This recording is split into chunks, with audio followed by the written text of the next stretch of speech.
Hello friends, today I will be showing you one of the use of mask modifiers. Here is a character with an orange pants. This character is stripped. Now I will move the rig and show the issue of this character.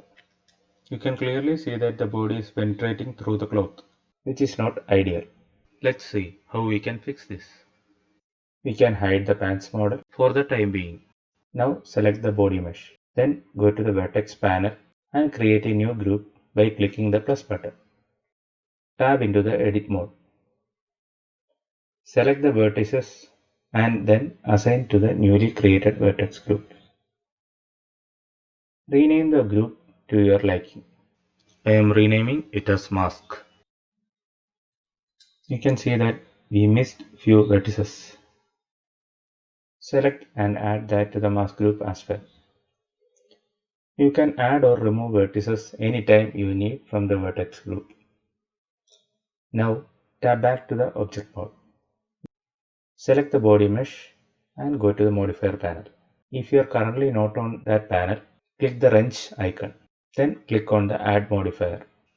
Now select mask under generate category. Again nothing happened. Go to the vertex group under the mask modifier and type in the name you have chosen for the vertex group. You can see that the rest of the body disappeared. Now that's not what we want. We need to hide the leg portion. For that, we need to click the arrow button next to the vertex group in the mask modifier. Now the selection is inverted. Once this is achieved, we can now unhide the pan mesh. You can see some part of the leg is not visible.